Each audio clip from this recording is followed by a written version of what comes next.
In French Catholics, the religious sentiment should be even deeper and more universal because they have the happiness of belonging to the true religion.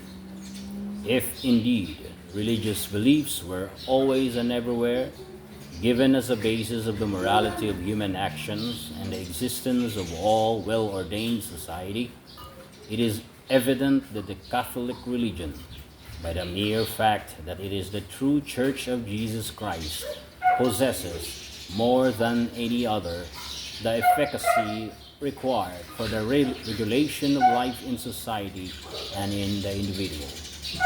Would you have a brilliant example of this? France herself furnishes the same. In proportion as France progressed in the Christian faith, she was seen to rise gradually to the moral greatness which she attained as a political and military power. To the natural generosity of her heart, Christian charity came and added an abundant source of new energy. Her wonderful activity received still greater impetus from contact with the light that guides and is the pledge of constancy, the Christian faith, which, by the hand of France, traced such glorious pages in the history of mankind.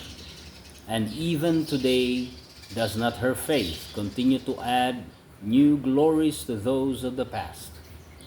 We behold France, inexhaustible in her genius and resources, multiplying works of charity at home.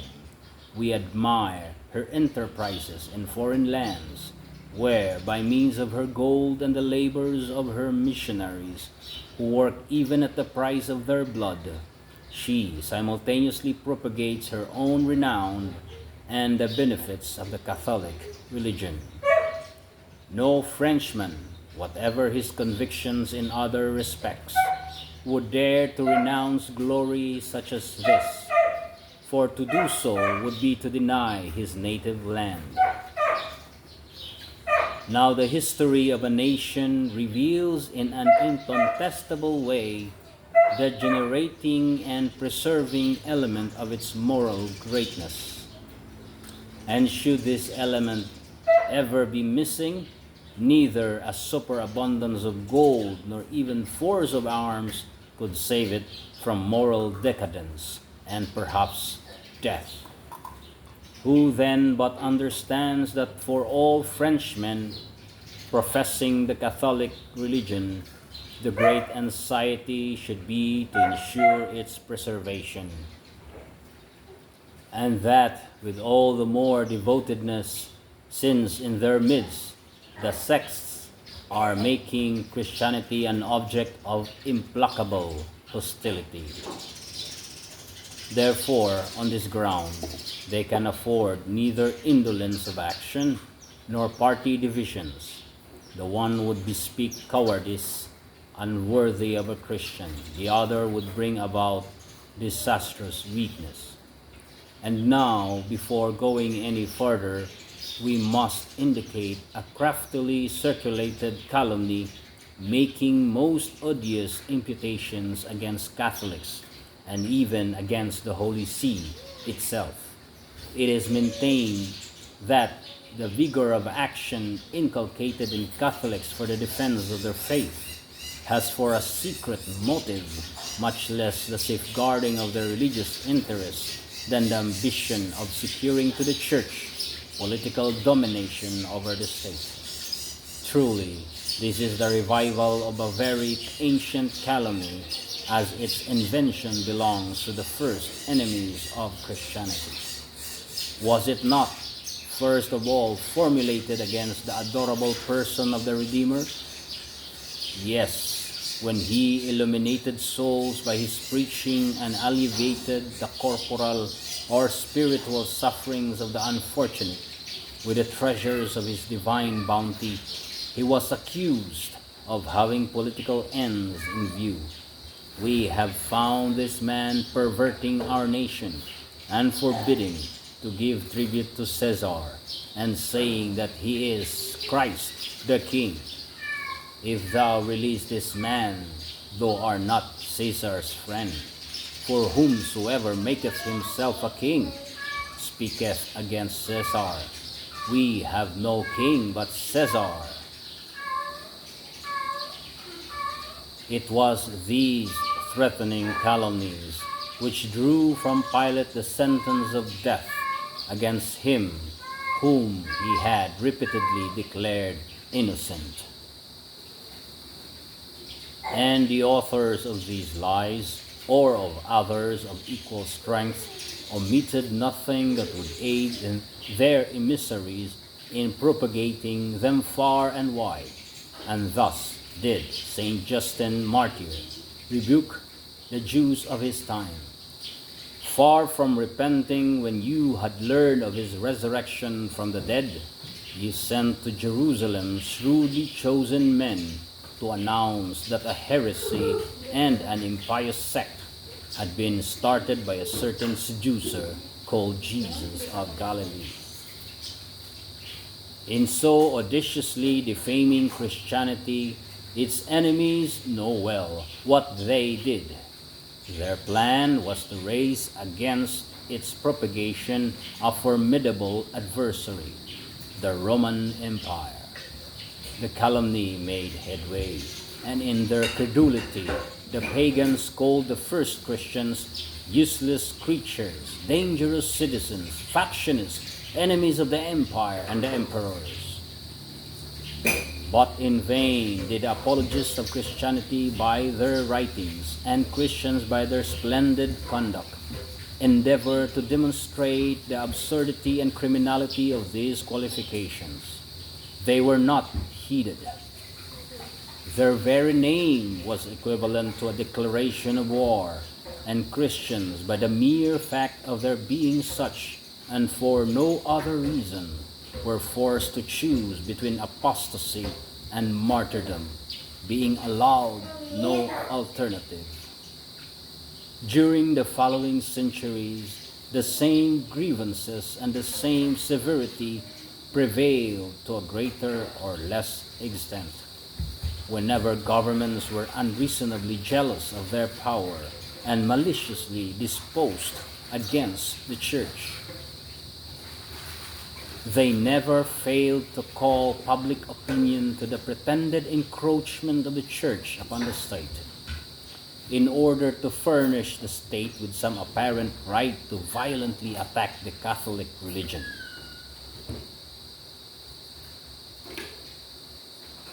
We have expressly recalled some features of the past that Catholics might not be dismayed by the present.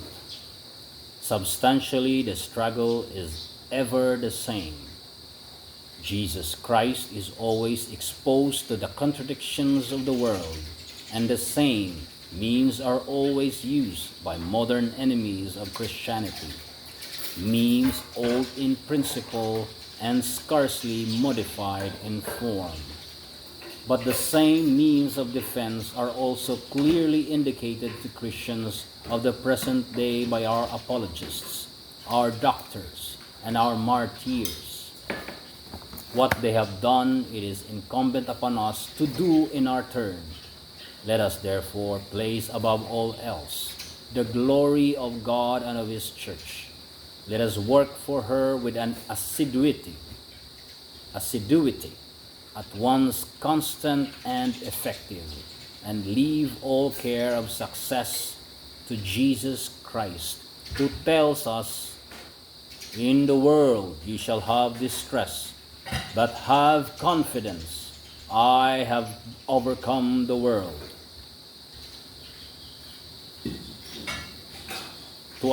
To attain this, we have already remarked that our great union is necessary, and if it is to be realized, it is indispensable that all preoccupation capable of diminishing its strength and efficacy must be abandoned. Here we intend alluding principally to the political differences among the French in regard to the actual republic, a question we would treat with a cleverness which the gravity of the subject demands, beginning with the principles and descending thence to practical results.